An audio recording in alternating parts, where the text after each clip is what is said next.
ప్రాచీన శాస్త్రీయ అత్యాధునిక వైద్య విధానాలను వినూత్నంగా ఒకే గొడుగు కింద అందుబాటులోకి తీసుకొచ్చింది మెడి9 ఇంటిగ్రేటెడ్ మెడికల్ సిస్టమ్.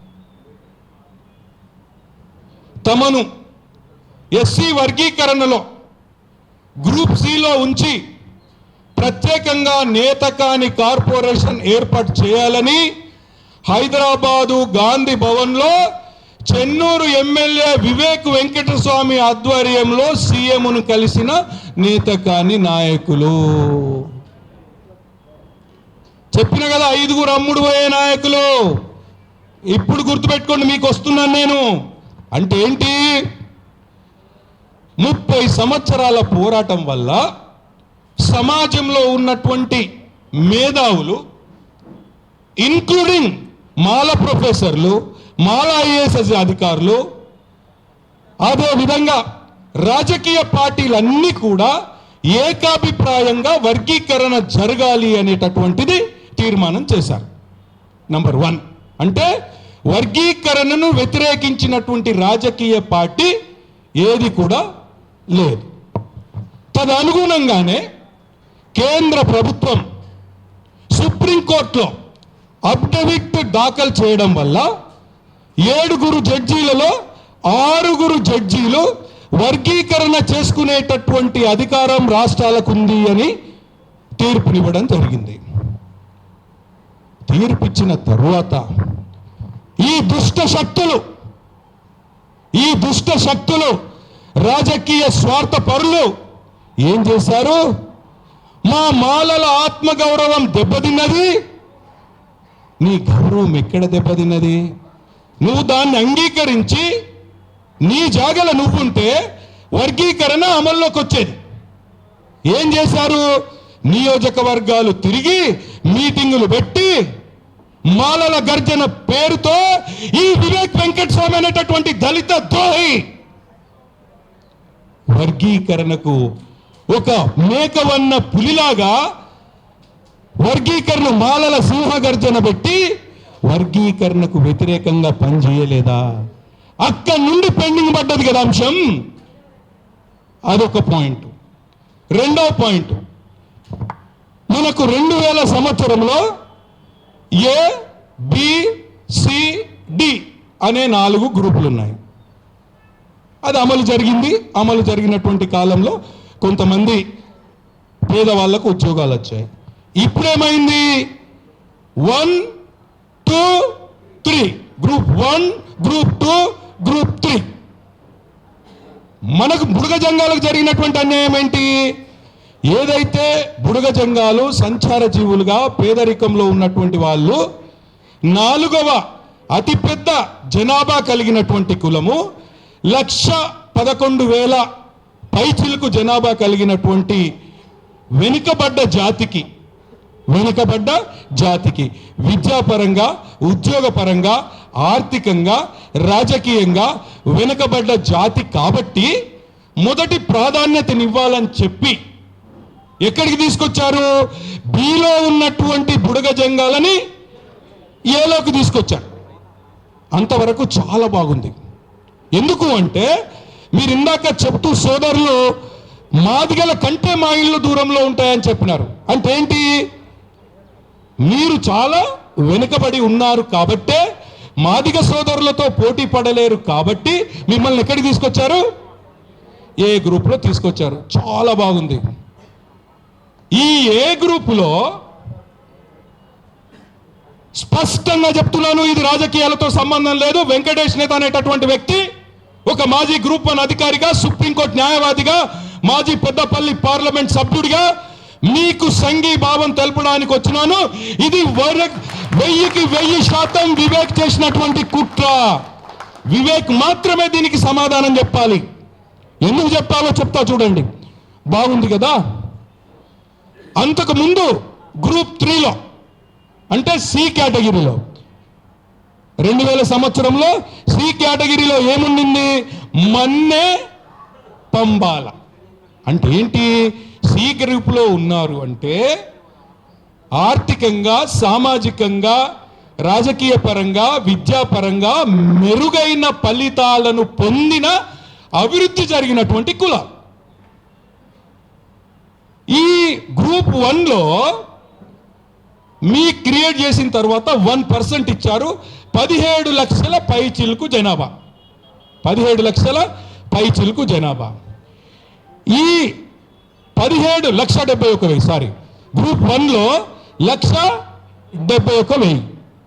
ఈ 1,71,000లో సి గ్రూప్లో ఉన్నటువంటి వాళ్ళని మన్నే పంబాల వాళ్ళు ఎంత ఉంటారు? 30 లక్షలు ఉంటారు, 30,000 ఉంటారు. అంటే 1,71,000 నుండి 30,000 తీసేస్తే ఎంత? 1,40,000.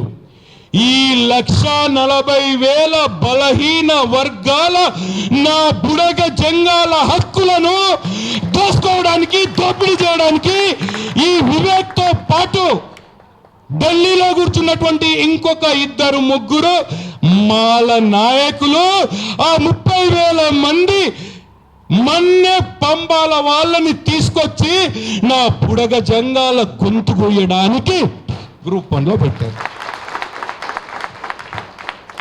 ఇది మీ సమస్య, ఇది మన సమస్య. అర్థమైందా? కాబట్టి ఎక్కడికి వెళ్ళాలి ఇప్పుడు? మనం గొంతు కోయించుకోకుండా మన పిల్లలకి ఉద్యోగాలు రావాలన్నా, ఎడ్యుకేషన్ విద్యా సంస్థల్లో సీట్లు రావాలన్నా, అది ఎంబీబీఎస్ కానివ్వండి, ఇంజనీరింగ్ కానివ్వండి, ఇంకోటి ఏం జరగాలి? ఈ గ్రూప్ 1లో ఏదైతే అభివృద్ధి చెందినటువంటి 2 కులాలను తీసుకొచ్చి పెట్టారో వెంటనే వీటిని తిరిగి సిలో కలపాలి.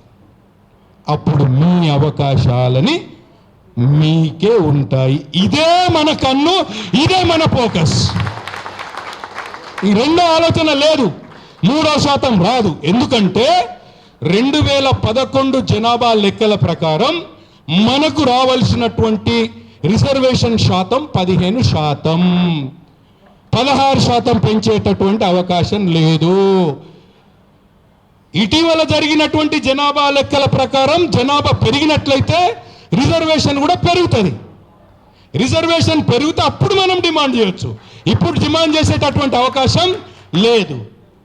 అర్థమైంది కదా? కాబట్టి ఓన్లీ 1 పాయింట్ ఎజెండా. ఏదైతే గ్రూప్ 1లో మన్నే పంబాల అంతకు ముందు సి కేటగిరీలో అభివృద్ధి చెందినటువంటి కులాలు ఏదైతే ఉన్నాయో ఆ కులాలను తీసుకెళ్లి సిలో వేయాలి. ఇక్కడ ఉన్నటువంటి నా బుడగ జంగాల సోదరులందరూ కూడా దీన్నే వీడియోలు తీయండి, సోషల్ మీడియాలో పెట్టండి. షమీమ్ అఖ్తర్కి వెళ్తుంది, రేవంత్ రెడ్డి గారికి వెళ్తుంది, ఉత్తమ్ కుమార్ రెడ్డి గారికి వెళ్తుంది. రెండవ అంశం, చాలా మంది కృష్ణన్న వెనుకలే ఉంటాం, voice of the voiceless. No, 30 సంవత్సరాలు త్యాగం చేసిండు. మననిక కృష్ణన్న ఉంటాడు, మనమే వాయిస్ ఆఫ్ ద జస్టిస్ కావద్దా? వాయిస్ ఆఫ్ ద జస్టిస్ మనం అవుదాం, గొంతు విప్పుదాం. మనకు సబ్జెక్ట్ అర్థమైంది, మన సమస్య అర్థమైంది, పరిష్కార మార్గం అర్థమైంది. మన వాయిస్, మనం అవసరం లేని వీడియోలు చూస్తాం, అవసరం లేని వీడియోలు పెడతాం.